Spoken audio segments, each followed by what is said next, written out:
अस्सलामु अलैकुम वरहमतुल्लाहि वबरकातुह। मोहतरम भाइयों, बुजुर्गों, दोस्तों, ये हमारा इस्लाह मुआशरा का 663वां सबक है।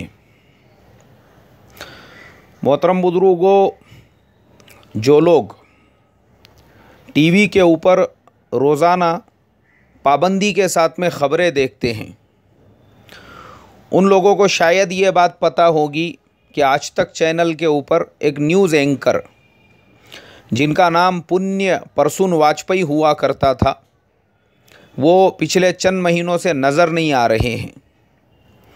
तहकीकात करने पे पता चला कि फ़िलहाल वो एबीपी न्यूज़ के ऊपर काम कर रहे हैं और उस चैनल के साथ में अपनी खिदमत को अंजाम दे रहे हैं। ये बात जब मेरे इल्म में आई तो मुझे थोड़ी सी तशवीश हुई। मैंने कहा कि इतना अच्छा आदमी, इतनी अच्छी बात करने वाला, हक़ परस्ती के साथ किसी भी दबाव के बग़ैर, किसी भी बड़े से बड़े फ़िरऔन और नमरूद को सपोर्ट किए बग़ैर दूध का दूध और पानी का पानी करने वाला, अचानक में ऐसा क्या हो गया कि इस इंसान को आज तक चैनल छोड़कर एबीपी न्यूज़ में जाना पड़ा। थोड़ी सी और मैंने तहकीकात की तो मुझे ख़ुद वो पुण्य परसून वाजपेयी का एक यूट्यूब के ऊपर इंटरव्यू सुनने के लिए मिला।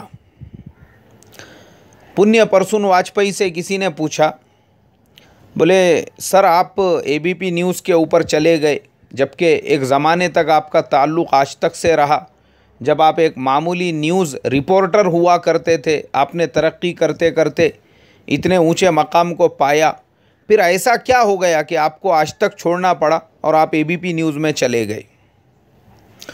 मोहतरम बुजुर्गों, असल में ये पूरी तमहीद के बाद मुझे आपको बताना वही है जो पुण्य परसून वाजपेयी का जो जवाब था। उन्होंने कहा, हमारे इस मुल्क के अंदर हम वैसी ही ज़िंदगी गुजार रहे हैं जैसे अंग्रेज़ गवर्नमेंट के ज़माने में उस ज़माने के रिपोर्टर, उस ज़माने के पत्रकार, उस ज़माने के न्यूज़ एडिटर ज़िंदगी गुजारा करते थे। अगर आप अंग्रेज़ गवर्नमेंट को खुश रखते हैं, अगर आप अंग्रेज़ गवर्नमेंट की तारीफ़ में लिखते हैं, उनके तारीफ़ में कसीदे लिखते हैं, तो आपको इनाम व इकराम से नवाजा जाता था। और अगर आप अंग्रेज़ गवर्नमेंट के मुखालिफत में कुछ लिखते हैं तो आपके ऊपर बगावत का इल्ज़ाम लगाकर आपको उठाकर जेल की काल कोठड़ी में फेंक दिया जाता। बोले हम उसी दौर से गुज़र रहे हैं। मैं वो इंसान हूँ जो दूध का दूध और पानी का पानी करने वाला, मुझे किसी का दबाव, किसी का प्रेशर बिल्कुल पसंद नहीं है। आपने देखे होंगे जहाँ पे पूरा मुल्क हमारे प्रधानमंत्री नरेंद्र मोदी की तारीफ़ में और उसकी कसीदा खानी में लगा हुआ है, सारे न्यूज़ चैनल उसकी चापलूसी और चमचागिरी में लगे हुए हैं। मैं वो अकेला इंसान हूँ जो उनकी गवर्नमेंट की नाकामियाँ, उनकी गवर्नमेंट की तरफ से शुरू की गई अलग अलग टाइप की जो स्कीमें किस तरीक़े से फेल हो रही है। इन्होंने मुल्क के अंदर प्रधानमंत्री आवास योजना शुरू की, उसके अंदर कैसे करोड़ों के घपले चल रहे हैं, मैंने उसको उजागर किया। इन्होंने मुल्क में बेरोज़गार नौजवानों को गवर्नमेंट की तरफ से कर्ज़ देने के नाम पर प्रधानमंत्री मुद्रा योजना शुरू की। लेकिन मैं वो अकेला इंसान हूँ जिसने उस मुद्रा योजना की पूरी तरह से पोल खोल के रख दी कि ये जो मुद्रा योजना है, ये सिर्फ़ और सिर्फ जो लोग बीजेपी के कार्यकर्ता है, उनके वर्कर्स है, जो उनके आगे पीछे दुम हिलाने वाले हैं, सिर्फ उनके डेवलपमेंट के लिए, और उसके अंदर भी हज़ारों करोड़ के जो घपले हुए, उसके तहत में उन्होंने अपने लोगों को 50-50 करोड़ के लोन दिए, 100-100 करोड़ के लोन दे दिए। और दूसरी तरफ जो लोग उनके कार्यकर्ता नहीं, उनके पार्टी के मेंबर नहीं, एक आम नौजवान जो ग्रेजुएट की डिग्री ले चुका है, जो ओबीसी में आता है, उसके अलावा उस नौजवान के पास में काबिलियत है, सब कुछ है, उसको नौकरी नहीं मिल रही है, और वो भी ये प्रधानमंत्री मुद्रा योजना से फ़ायदा उठाना चाहता है, तो पिछले 2 साल से वो गवर्नमेंट ऑफिसेस के चक्कर पे चक्कर मार रहा है, लेकिन उस नौजवान को 1 लाख रुपये कर्ज मिलने के लिए तैयार नहीं है।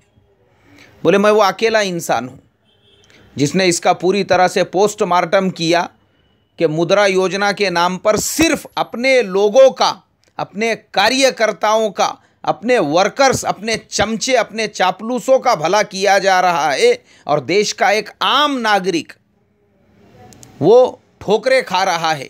उसको 1 लाख रुपये कर्ज मिलने के लिए तैयार नहीं, और दूसरी तरफ उनको 50 करोड़ और 100 करोड़ के कर्जे प्रधानमंत्री मुद्रा योजना के तहत में मिल रहे हैं। बोले मैंने इसको उजागर किया।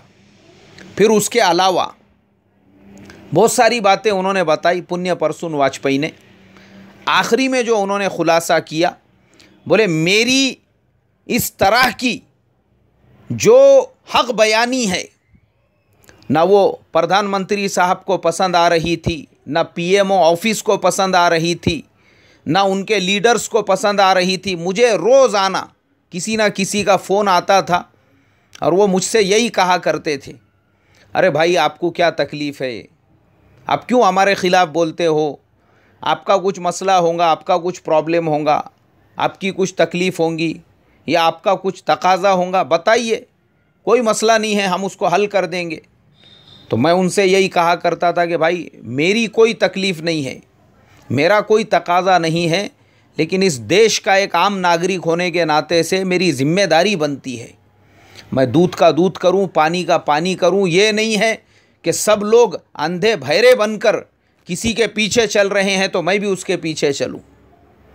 अब मोहतरम बुजुर्गों, उसके आगे पुण्य परसून वाजपेयी साहब ने ये बताया, बोले जब मुझे धमकाने से, मुझे समझाने से, मुझे लालच देने से इन लोगों का मसला हल नहीं हुआ, तो इन्होंने हमारा जो आज तक का ऊपर का मैनेजमेंट है, हमारे सीईओ, हमारे डायरेक्टर, हमारे एमडी, ऊपर के सारे मैनेजमेंट को दबाव में लिया और उनसे कहा भाई एक मामूली एम्प्लॉय है आपका, एक मामूली एंकर है, रोको उसको, उसकी वजह से हमारे पार्टी का नुकसान हो रहा है, रोको उसको, नहीं तो हकालो उसको यहाँ से, लात मार के निकालो उसको चैनल से। और बोले फिर वही हुआ, कंपनी के एमडी, कंपनी के सीईओ, कंपनी के डायरेक्टर, सब लोगों ने मिलकर मेरे साथ में एक मीटिंग ली और मुझसे कहा, बोले देखो जो हमारी पॉलिसी है तुमको वही बात करनी पड़ेगी, ये जो तुम अपने दिल से बोल रहे हो ना, ये सब बोलने की ज़रूरत नहीं है, इसकी वजह से हमारा चैनल और इसकी वजह से हमारी कंपनी, उसका रेप्यूटेशन ख़राब हो रहा है, लोगों के ऊपर उसका गलत असर पड़ रहा है, हम लोग गवर्नमेंट की और पीएमओ की जद में आ चुके हैं, इसके लिए अपनी ज़ुबान को काबू में रखो। पुण्य परसून वाजपेयी जी ने उसी वक्त में रिज़ाइन लेटर लिखकर उनके हवाले किया। उन्होंने कहा कि जिस जगह पर मुझे हक बात बोलने की इजाज़त नहीं, मैं वैसी जगह पे ग़ुलाम बन के नहीं रह सकता हूँ।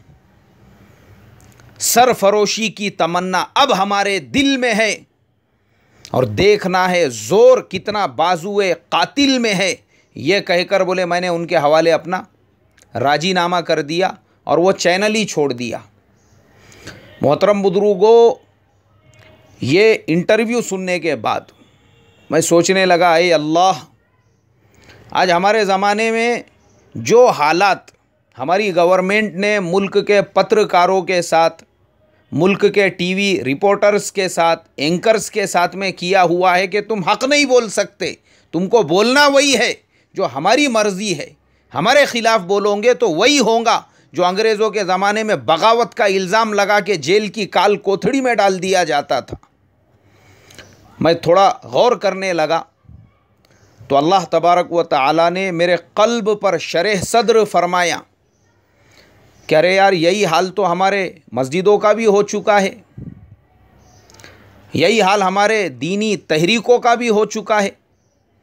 अगर हमारे मस्जिद का इमाम वो डंके की चोट पर अलल ऐलान मुसलमानों को सूद से रुकने की, बैंक से ज़बरदस्ती के लोन उठाने से रोकने की और मुसलमानों के अंदर हलाल कमाई के तरगीब की बात करता है, तो मस्जिद के कमेटी के वो सारे मेंबर्स जिनका ख़ुद का फाइनेंस का कारोबार है, जिन्होंने ख़ुद फाइनेंस के ऊपर 10-10 गाड़ियाँ लेकर रखी है, जिन्होंने ख़ुद फाइनेंस के ऊपर बड़े बड़े बंगले लेकर रखे हैं, वो इमाम साहब को बिठा के समझाते हैं, मौलाना साहब आज के ज़माने में ये बैंक का लोन और फाइनेंस के बगैर कोई सांस भी नहीं ले सकता।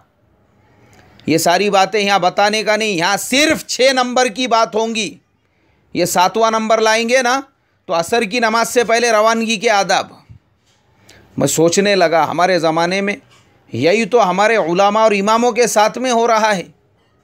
एक इमाम शादी के फजूल खर्ची की बात करता है कि आज के ज़माने में मुसलमानों के बर्बादी की सबसे बड़ी वजह शादियों में फजूल खर्ची करना है, बड़े बड़े हॉल करना है, बारातें लेकर जाना है, शादियों में कार्ड छपवाना है और लड़की वालों पे जुल्म करना है। और यही वजूहात की वजह से मुसलमानों में लड़ाई झगड़े तेरी मेरी, और यही वजूहात की वजह से मुसलमानों की इकोनॉमिक कंडीशन बिल्कुल ख़त्म हो रही है, बर्बाद हो रही है। सूदी कर्ज़े इनके ऊपर चढ़ रहे हैं और खून पसीने की कमाई कमाकर सूद वालों को उनका इंटरेस्ट अदा करना पड़ रहा है। मस्जिद के सेक्रेटरी साहब को ये बात हज़म नहीं होती। वजह ये रहती कि जनाब ने ख़ुद अपने बेटे के शादी में 10-10 लाख रुपये ख़र्च किए हुए होते हैं, फिर वो इमाम साहब को बिठा के समझाते, बोले इमाम साहब कौन से ज़माने में जी रहे तुम? वो हज़रत मोहम्मद सल्लल्लाहु अलैहि वसल्लम के ज़माने की 1400 साल पहले की बातें ये आज के ज़माने में लागू करना चाह रहे तुम? वो ज़माने में लोग चमड़े के कपड़े पहनते थे, आज पहनेंगे क्या आप?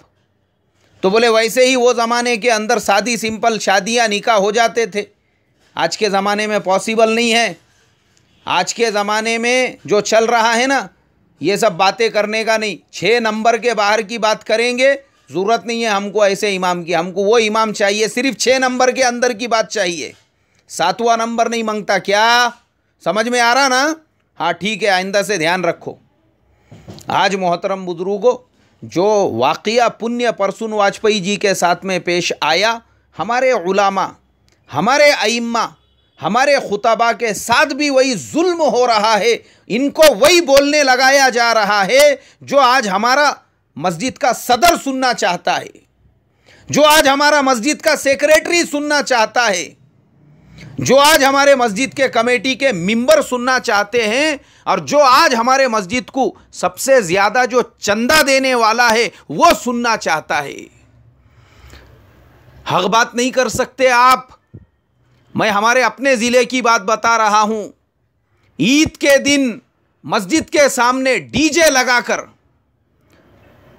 धिंगाना, इमाम साहब ने इत्तेफाक से, वो ईद का दिन जुमा के दिन आ गया था, इमाम साहब ने जोश में जज्बात में उन्होंने कहा कि डीजे बजाना यहूदो नसारा का तरीक़ा है, कुफ़ारो मुशरिकीन का तरीक़ा है, उनका तरीक़ा है जिनका अल्लाह के नबी सल्लल्लाहु अलैहि वसल्लम और दीन इस्लाम से कोई वास्ता नहीं, ये हमारा तरीक़ा नहीं है। ये एक जुमला सदर साहब के बदन पे ऐसे जैसे कि उनके आंख पे किसी ने एसिड डाल दिया। जुमा के बाद में ही उन्होंने मशवरे की मीटिंग बिठाई और उन्होंने कहा, मौली साहब ये ईद के दिन जो डीजे लगाया गया था ये मेरे बेटे की तरफ से लगाया गया था, और तुमने जो बोले हमारी पोजीशन घटाने के वास्ते में, ताकि लोगों को पता चले कि हमारे बेटे ने जो किया वो गलत किया, इसलिए तुम्हारी ज़रूरत नहीं है, असर की नमाज से तुमने नज़र नहीं आना बोले मस्जिद के अंदर। अल्लाह हिफाजत फरमाई। आज मेरे मोहतरम बुजुर्गों, इसी वजह से बाज़ जगहों पर ऐसा देखने को मिलता है कि जो लोग एक ज़माने में डंके की चोट पर हक बात बयान किया करते थे, ऐसे एक साहब की मजलिस में बैठने का मौका मिला, वो कहने लगे, बोले मुसलमानों, अगर अल्लाह ने तुमको दिया है तो तुम अपने बहन बेटी की शादियों में खर्च कर सकते हैं, कोई बात नहीं है। अल्लाह ने जब दिया है तो खर्च करने में क्या हरज है। इन्ना लिल्लाहि व इन्ना इलैहि राजिऊन। मैंने कहा यह इंसान क्या बोल रहा है, यानी अल्लाह ने दिया है तो रंडियों को बुला के मुजरे कराओ, निकाह के अंदर मुखन्नसों को बुला के डांस कराओ, क्यों? अल्लाह ने दिया है। जबकि यही इंसान किसी ज़माने में सीना ठोक कर हक बात करके उम्मत मुस्लिमा को फजूल खर्ची से रोकता था। मेरे बाजू में बैठे हुए एक मुफ्ती साहब ने कहा, मौलाना साहब इसी वजह से बोले उनको फुलानी मस्जिद से निकाल दिया गया। यही हक बात करने की वजह से बयानात के मजलिसों में अब उनको मौका नहीं दिया जाने लगा, इसलिए उनकी ज़ुबान भी बदल गई। अगर वो फिर से वो हक बात करेंगे, आज उम्मत सुनना नहीं चाहती है। बोले अल्लाह हिफाजत फरमाए और ये तमाम वाक़ियात से हमको इबरत हासिल करने वाला बनाए। अस्सलामु अलैकुम व रहमतुल्लाहि व बरकातुहू।